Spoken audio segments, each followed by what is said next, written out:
Hi guys, ఎలా ఉన్నారు? Welcome back. 'Terrifier 3' as a thriller movie ఫ్యాన్‌గా మూవీస్‌లో వైలెన్స్ సీన్స్ ఉంటే నాకు చాలా ఇష్టం. బట్ మరి ఈ మూవీలో చూపించినంత వైలెన్స్ అయితే నేను ఇప్పటివరకు ఏ మూవీలో కూడా చూడలేదు గైస్. లాస్ట్ 2 టెర్రిఫైయర్ మూవీస్‌తో కంపేర్ చేస్తే ఇందులో బ్రూటాలిటీని ఒక 10 స్టెప్స్ పైకి తీసుకెళ్లారనే చెప్పాలి. ముందే చెప్తున్నా, వీక్ హార్టెడ్ అయితే ఈ మూవీని స్కిప్ చేసేయండి. ఈ మూవీ అసలు మీకోసం కాదు. థంబ్‌నెయిల్‌లో దమ్ముంటే చూడండి అన్నా కదా అని ఈ మూవీ చూసి మళ్ళీ ఫీవర్ వస్తే నాకు సంబంధం లేదు. Just kidding. నిన్న నైట్ ఈ మూవీ కంప్లీట్ చేశా గైస్. యాక్చువల్లీ హెచ్‌డీ ప్రింట్ వచ్చి చాలా రోజులైంది. బట్ నాకు నిన్న చూడడం కుదిరింది. ఇప్పుడు ఈ మూవీ ఎలా ఉంది? స్లాషర్ మూవీ ఫ్యాన్స్‌ని సాటిస్ఫై చేసిందా లేదా అనేది మాట్లాడుకుందాం. అంతకుముందు మన ఛానల్‌కి కొత్తగా వచ్చుంటే మన రివ్యూస్ అండ్ రికమెండేషన్స్ మీకు నచ్చితే ప్లీజ్ సబ్స్క్రైబ్ చేసి కొంచెం సపోర్ట్ ఇవ్వండి భయ్యా. చాలు. ప్లాట్ చెప్పే ముందు ఈ మూవీ చూడాలంటే, ఈ మూవీ క్యారెక్టర్స్ అండ్ వాళ్ళ బ్యాక్ స్టోరీ క్లియర్‌గా అర్థం అవ్వాలంటే డెఫినెట్‌లీ లాస్ట్ 2 మూవీస్ చూడాల్సిందే. సింపుల్‌గా ప్లాట్ ఏంటంటే, పార్ట్ 2 ఈవెంట్స్ నుంచి ఎస్కేప్ అయిన సైనా అండ్ తన బ్రదర్ నార్మల్ లైఫ్ గడుపుతూ ఉంటారు.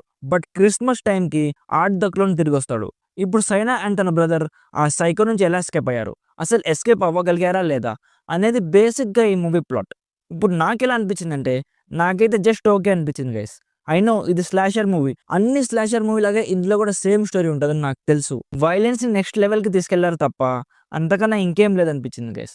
జస్ట్ మీకు వైలెన్స్, బ్రూటాలిటీ, వైలెన్స్ ఉన్న మూవీస్ మీకు ఇష్టమైతే ఈ మూవీ ఒక డీసెంట్ వాచ్ అనిపిస్తది. ఆర్ మీకు మూవీలో ఏదైనా మంచి స్టోరీ ఆర్ థ్రిల్లింగ్ మూమెంట్స్ కావాలనుకుంటే ఇందులో అలాంటివి చాలా తక్కువ ఉంటాయి. ఈ మూవీ మెయిన్ గోల్ వైలెన్స్‌ని బ్రూటల్ వేలో చూపించడం. ఆ విషయంలో అయితే సక్సెస్ అయ్యారనే చెప్పాలి. సీరియస్లీ గైస్, కొన్ని సీన్స్ అయితే కళ్ళు మూసుకున్న అంత ఘోరంగా, అంత వైలెంట్‌గా ఉంటాయి. ఇఫ్ మీరు ఆల్రెడీ లాస్ట్ 2 మూవీస్ చూసుంటే ఈ మూవీ అంతకు మించి ఉంటది. ఒక్క విషయంలో ఒప్పుకోవాలి గైస్, ఈ మూవీని మించే వైలెన్స్, బ్రూటల్ సీన్స్ ఉన్న మూవీ ఇప్పటివరకు రాలేదు. బహుశా ఫ్యూచర్‌లో మళ్ళీ వీళ్ళే తీయాలేమో కానీ వేరే వాళ్ళు తీశారని నాకు అసలు నమ్మకం లేదు. ఈ కేటగిరీలో మాత్రం ఈ మూవీని కొట్టే మూవీ ఇంకా రాలేదు.